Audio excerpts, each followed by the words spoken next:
Thank you for joining me for another 5 good minutes with the Word. I'm Barry Bryson, and we're continuing our study of the book of Amos, and we're in chapter 8. And this is the judgment following the fourth of the visions that God gives him, the vision of the basket of summer fruit. That this is the end, and He's going to um, give them their final judgment um, in the rest of chapter 8. For the sins of their their polluted worship, but even more than that, at least more vividly communicated than that, is the social injustice in their society, the income inequality, the fact that people are getting richer and richer, and they're doing that on the backs of poor folk, and God is not going to put up with it anymore. So let's read verses 4 through 10, and then next time we'll read verses 11 through 14. Verses 4 through 10 is like the final argument. It's like closing arguments of the prosecution, and then we have judgment, and then in chapter 9 we have more judgment until we end with the promise of the messianic age. So let's look at chapter 8, verses 4 through 10. Hear this, you who trample the needy, to do away with the humble of the land, saying, when will the new moon be over, so we may sell grain, and the Sabbath, that we may open the wheat market, and make the bushel smaller, and the shekel bigger, and to cheat with dishonest scales, and to buy the helpless for money, and the needy for a pair of sandals, and we may sell the refuse of the wheat. The Lord has sworn by the pride of Jacob, indeed, I will never forget any of their deeds. Because this of this, because of this will not the land quake, and everyone who dwells in it mourn? Indeed, all of it will rise up like the Nile. It will be tossed about and subside like the Nile of Egypt. And it will come about in that day, declares the Lord God, Yahweh God, I will make the sun go down at noon and make the earth dark in broad daylight. Then I shall turn your festivals into mourning and your songs into lamentation. And I will bring sackcloth on everyone's loins and baldness on everyone's head.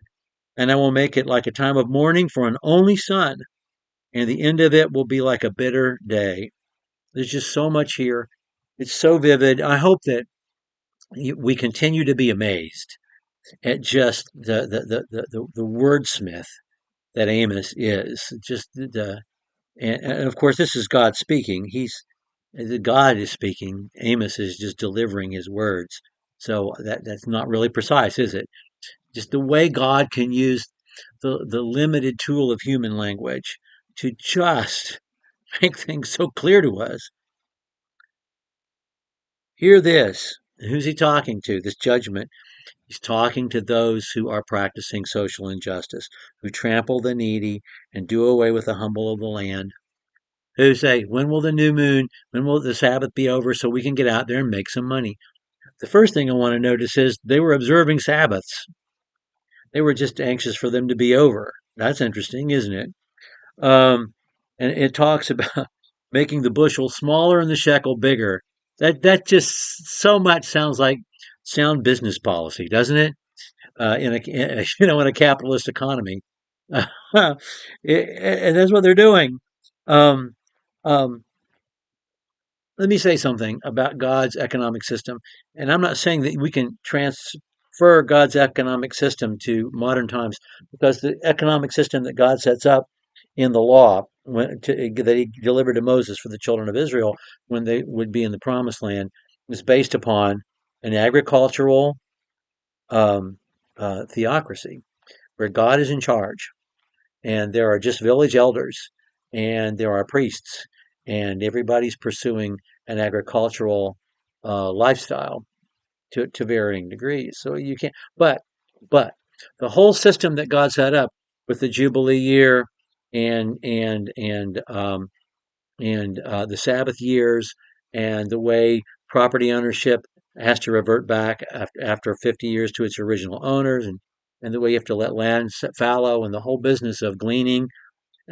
He established social safety nets for people like Ruth and Naomi who found themselves in need. Social safety nets that worked. And he also set up a system that prevented the amassing of enormous piles of wealth, and at the same time rewarded initiative. If you were doing well and you were working hard and your neighbor wasn't, you could buy his land and you could make profit off that land. But at some point, you had to give it back to the family. In 50 years, clearly into the next generation. Next generation is not going to suffer because grandpa didn't make good choices. And you're going to get your land back. And there was an equity about that, that it just isn't in any economic system that we have otherwise on the planet. God built that into his economic system, and he's judging them because of it. He's talking about, you want he wants some Jimmy Choos. Excuse me, I don't wear them, so I got it wrong at first. You want some Jimmy Choos, so you're going to rip off some poor person, um, uh, and and and you want to make time so bad that you can make money off the husks. We get to eat the wheat, and you have to buy the husks, and this is what we're going to charge you for the husks. I'm not going to forget any of this. I'm not going to let any of this go, God says. This is a warning for any economic system that rewards um, income inequality the way their system did. Is not our system geared that way right now? Just saying. Anyway, he says there's going to be a people. It's going to be like the flooding of the Nile River. That thing that's supposed to give you life and prosperity is going to destroy you. And I'm going to turn your festivals into mourning. We have that one verse of apocalyptic. I'm going to make the sun go down at noon and make the earth dark in broad daylight. It tells us this is going to be an apocalyptic event. And to them and to all ancient Near Eastern peoples, a solar eclipse was the absolute portent of evil. And I'm going to make you're all going to be mourning. It's going to be like the loss of an only son. That's how bad it's going to be. The loss of an only son, that's a terminus. Things have come to an end. You don't have a future. And things did come to an end for the Northern Kingdom. There is no return like with the Southern Kingdom. We'll talk about that when we finish this. We're going to take a little time to talk about how the Northern Kingdom came to its end and went into Assyrian captivity and what that meant and what that was like.